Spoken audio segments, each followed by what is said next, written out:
Hey, how's it going? Slip. And today I'm going to show you some more progress into our little uh inline source filter. So just give me a second here. All right. So let me preface this little talk with this, okay? So I have to be honest, I just discovered this. You can run perl using the m flag and pass it the name of a module, right? And what that does is basically it puts a use at the top of the file. And so, say for instance, I say here, oh, and I think I have to pass it the pass. I think it's like this, or is it like this? I don't quite remember, but we'll see. Okay, and I just nope. I think it's like this. Yeah. Okay. So basically, that runs the no, it doesn't run the file actually. It but it looks at the file and it gives you like the whole string, right? Now the parse in this case is giving you something that's it's useful, but it's not quite what I'm looking for. Because what we are doing in here with our inline, and by the way, I fixed the syntax. What we are doing here is we are replacing calls to a function that exists. We are replacing it with the contents of the function itself. And if I try to read the file through mod parse, it mangles the code. It ruins the line count, right? And so you get a file that's essentially different from what you wrote, and that would be hellish to debug, right? And so what I resorted to doing was writing basically my own module to do this kind of thing. And just let me show you here. And that's mam, okay? So basically this is not a module you would use normally. You would just do it like this. Perl module mam, okay?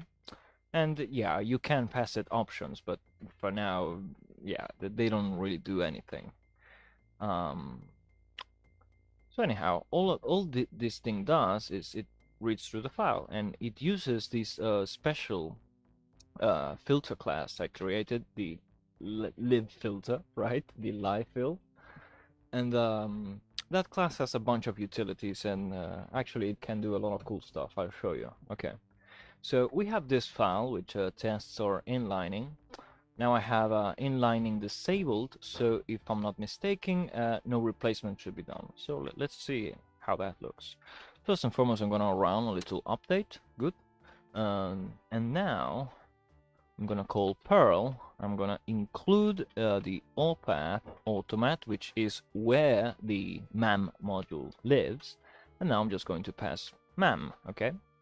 And I do want to do the C, right? So the C flag, the dash C flag, will make it so, how do you say, the file isn't executed, right? So we don't want to execute, we only want to emit the code, because then we can take that code with the filters applied, remove the filters, and save the filtered code, right? And so, we save on having to run the filter every time we want to use some library code, right? So that's kind of nice. So yeah, let's take a look at what that looks like, right? Okay, so we'll pass it just the same file we've been working with, okay? And here we go. We have the exact same file, and nothing has changed. But now, if I say use inline, it should replace the thing. And as you can see, it takes the place where the symbol was, and it replaces it with the function call. Isn't that cool? It is, right? And here's the neat little thing. It doesn't change your line count. it and that's like the mind-blowing thing, right? Suppose we have some comments in here. I don't know, some comment, and we call this, you know, everything is in place, and so any debug things we have, they're still in there. So kind of nice, right? So yeah, we have inlining, and we don't ruin our lines. So we can save this as its own module, and it's all good. And also, if you see here, the use directive is removed. It is popped, just like that. And so uh, basically, we get a file that has the filter applied and no longer needs the filter. And so we can just run this. And actually, we could try to run it. Oh, well, what the hell? Let's do it. Okay.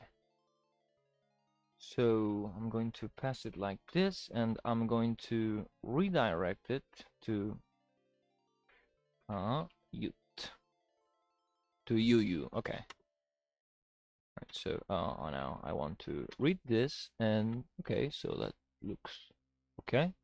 Yeah, this is exactly the thing we had, and let's just run that, and it gives us the expected result, and that is there is only two non-white space characters. So this function lang stripline, what it's doing is basically telling you uh, how many. It's basically taking a string and giving you that string without any white space characters, and then we are taking the length of that, and the length of this will be 2, so the test is passed basically.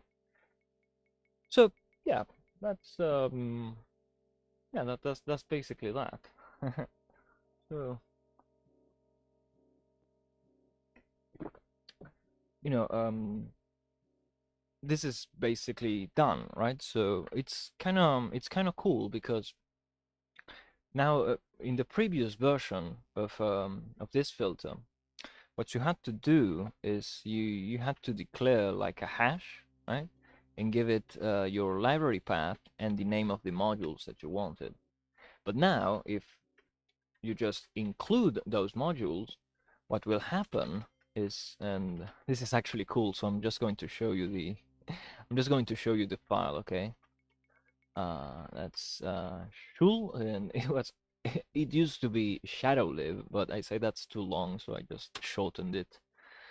Um, I think it's live, no, get lives, right? So basically, what it will do is it will look include in your ink, right?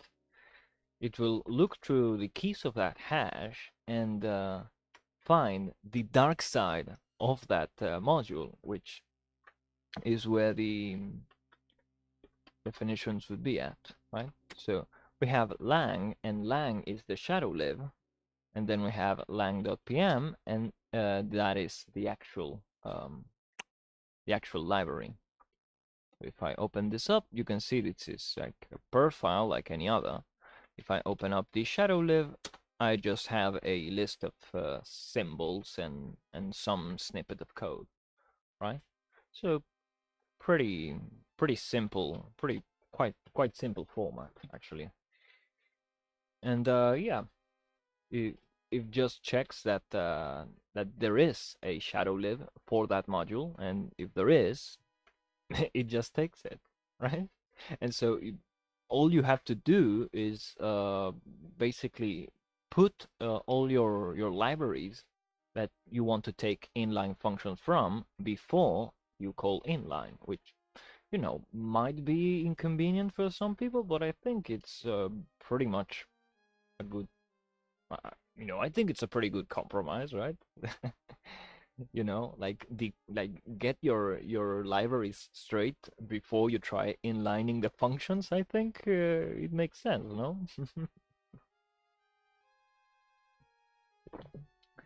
And so okay, yeah, basically the problem is solved. And there's not much more to say about it.